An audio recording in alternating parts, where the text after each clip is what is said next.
कुरीतियाँ यानी कि एक सामाजिक बुराई, और वह सामाजिक बुराई को किस तरीके से ख़त्म किया गया।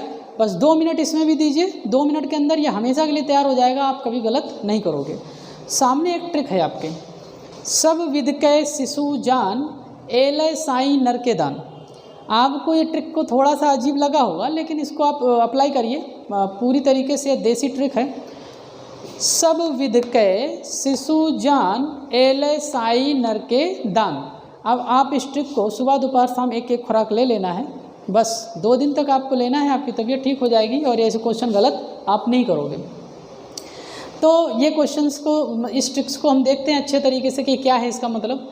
पहले तो अगर इसकी व्याख्या करें तो व्याख्या भी थोड़ी बहुत हम कर सकते हैं कि सब तरीके से हमने सब विध से यानी सभी विध विधान से हमने शिशु को जान लिया है। शिशु अच्छे होते हैं, बच्चे होते हैं, तो हमसे जो गलतियां हैं उसे माफ़ करिए। एलय साईं यानी कि हम अपने साईं को कह रहे हैं एलय साईं नर के दान, यानी कि हम मनुष्यों का दान स्वीकार करिए। हालांकि ये पूरी तरीके से फर्जी व्याख्या है, हमको तो इससे ट्रिक निकालना है कि इससे क्या क्या क्वेश्चन हम बना सकते हैं। यहाँ पर सा का मतलब होता है सती प्रथा का अंत। सा का मतलब क्या होता है? सती प्रथा का अंत। और सती प्रथा का अंत किसने किया, ये क्वेश्चन आएगा कि किस गवर्नर जनरल के समय पर सती प्रथा का अंत किया गया। तो यहाँ पर हमने बा लिख दिया है। बा का मतलब होता है बेंटिंग। बा का मतलब होता है बेंटिंग, लॉर्ड विलियम बेंटिंग। ठीक है, तो यहाँ पर आप ये थोड़ा सा सब का रिलेशन बना के आप रखना, सब दिमाग में रखना, एग्जाम में क्वेश्चन आपको सही टिक हो जाएगा। 1829 में सती प्रथा का अंत कर दिया गया नियम 17 के तहत। नियम 17 के तहत 1829 में सती प्रथा का अंत और ठगी प्रथा का भी अंत कर दिया गया लॉर्ड विलियम बेंटिंग द्वारा। सती प्रथा वैसे आप सभी लोग जानते हैं, यहाँ पर जो स्त्री जिनका पति ख़त्म हो जाता था, एक्सपायर कर जाता था, तो उसको जिंदा जला दिया जाता था। तो ये सती थी, ये बहुत बड़ी कुरीति थी अपने देश की, और इस कुरीति को ख़त्म करने के लिए अंग्रेज़ों से मदद लेनी पड़ी। राजा राम मोहन राय ने पूरा काम किया इस पर, और अंग्रेज़ों की मदद से सती प्रथा को और ख़त्म किया, और ठगी प्रथा को भी ख़त्म किया। दूसरा है यहाँ पर विध। विध का मतलब होता है विधवा पुनर्विवाह, यानी कि जब सती हो जाती थी उनको तो ख़त्म कर दिया जाता था। यहाँ पर यह किया गया कि अगर कोई विधवा है तो उसको, अगर मान लो कोई बच भी जाता था तो उसको इतना सामाजिक बहिष्कार दिया जाता था, इतना दंश झेलना पड़ता था, इतना अत्याचार होता था उसके ऊपर कि वैसे भी वो आत्महत्या कर लेती थी। इसीलिए ये सोचा गया कि कहीं न कहीं विधवाओं का भी विवाह होना चाहिए। तो विधवा पुनर्विवाह की स्थिति कर दी गई, और इसके एक एक्ट बना दिया गया 1856 एक्ट नियम 15 के तहत विधवा पुनर्विवाह को वैध घोषित कर दिया गया, और इनसे उत्पन्न होने वाले बच्चों को भी वैध घोषित कर दिया गया। और ये काम करने वाले थे अंग्रेज लॉर्ड कैनिंग। कौन करने वाले थे? Lord Canning. तो यहाँ पर ये विध और कै का रिलेशन यही है, विधवा और लॉर्ड कैनिंग का रिलेशन है। ठीक है, अगला है शिशु। अगला है शिशु, यानी आप सबको पता है कि शिशु वध प्रतिबंध लगा दिया गया, शिशु बालिका वध प्रतिबंध लगा दिया गया। इसका कारण क्या था? छोटी छोटी बच्चियों को ख़त्म कर दिया जाता था, क्योंकि बच्चियों को अभिशाप्त रूप से मानते थे, और उनको कई कारण होते थे कि बालिकाओं की हत्या कर दी जाती थी। दहेज के रूप में भी मानते थे, ऐसा भी मानते थे कि अपात्रता के रूप में भी मानते थे, तो आगे दहेज देना पड़ेगा, इसलिए पहले ख़त्म कर देते थे। आपने महाराजा रणजीत सिंह का नाम सुना होगा, और उनके बेटे दलीप सिंह का भी नाम सुना होगा।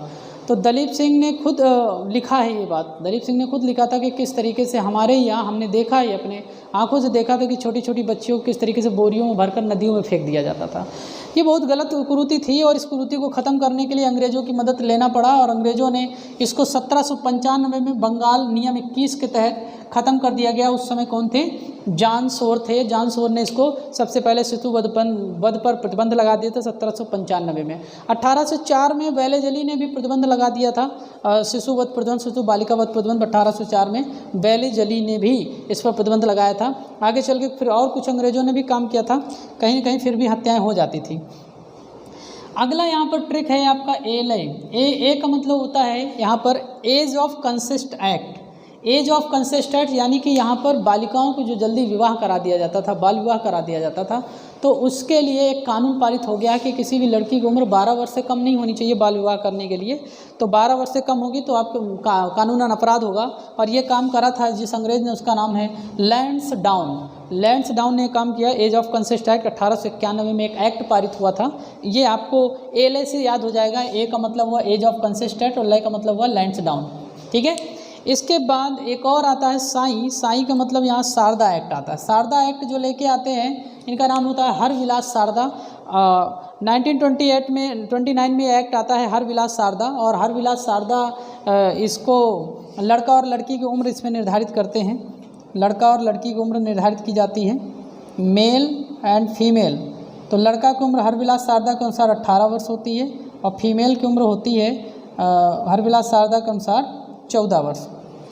ओके, लड़कों की उम्र 18 वर्ष निर्धारित की गई और लड़कियों की उम्र 14 वर्ष निर्धारित की गई शारदा एक्ट में। शारदा एक्ट किसके समय पर और कौन लेके आए? तो शारदा एक्ट लेके आए थे लॉर्ड इरविन। कौन लेके आए थे? लॉर्ड इरविन के समय ये एक्ट पारित कर दिया गया था। ठीक है, अब यहाँ पर आ जाते हैं कुछ और, जहाँ पर हम डायरेक्ट मिल लेते हैं। यहाँ पर जैसे कि ना का मतलब हो जाता है नर के दान, तो यहाँ पर क्या हो जाएगा? ना का मतलब होता है यहाँ पर नर बलि, यानी कि नर का मतलब क्या होता है? नर बलि। तो नर बलि प्रथा जो है, नर बलि प्रथा को समाप्त करने वाले जो थे उनका नाम था कैंपबेल। क्या नाम था? कैंपबेल। इससे पहले हॉर्डिंग आए थे, लॉर्ड हॉर्डिंग आए थे, जिनके समय पर नर बलि प्रथा पारित हुआ था। पारित इनके समय नर बलि प्रथा प्रतिबंध तो लगा था इनके समय पर, प्रतिबंध लगा था लॉर्ड हॉर्डिंग के समय, लेकिन पारित ये कानून एक्ट कब बना था? एक्ट बना था कैंपबेल के समय। ठीक है, तो एक्ट बना था कैंपबेल के समय, प्रतिबंध तो लग गया था लॉर्ड हॉर्डिंग के समय। और यहाँ पर एक दान भी लिखा है। दान का मतलब होता है दास प्रथा। तो दास प्रथा का अंत, दास गुलाम बना लेते थे, तो उसका भी अंत कर दिया गया था एलन बरो। किसके समय पर? एलन बरो। इसको और अच्छे से याद कर सकते हैं, दास से बरी हो गए, दास प्रथा का अंत करने वाले एलन बरो। तो दास से क्या हो गए? बरी हो गए, दास प्रथा। ठीक है, अब एक बार रिवाइज कर लेते हैं बिल्कुल अच्छे से, ध्यान से देखना सभी लोग। सब विध के शिशु जान, एले साई नर के दान। बहुत आराम से याद हो जाएगा। सा का मतलब हुआ सती प्रथा खत्म करने वाले बेंटिंग। विधवा पुनर्विवाह एक्ट पारित करने वाले लॉर्ड कैनिंग। शिशु का मतलब हुआ शिशु बालिकावध शिशुवध प्रतिबंध लगाने वाले जॉन सोर शिशुवध प्रतिबंध लगाने वाले अंग्रेज कौन थे? जॉन सोर। ए का मतलब हुआ एज ऑफ कंसेंट एक्ट पारित करने वाले लैंसडाउन। शारदा एक्ट पारित करने वाले कौन थे? Lord Irwin. Sharda act Harbilas Sharda किसने पारित किया था? यह एक्ट लड़का लड़की को उम्र निर्धारित करी गई थी शादी की, लॉर्ड इरविन। नरबली प्रथा को खत्म करने वाले थे कैंपबेल। कौन थे? कैंपबेल। और दास प्रथा को खत्म करने वाले थे एलन बरो। ये दास से बरी करने वाले कौन थे? एलन बरो। ठीक है, थैंक यू क्लासेस।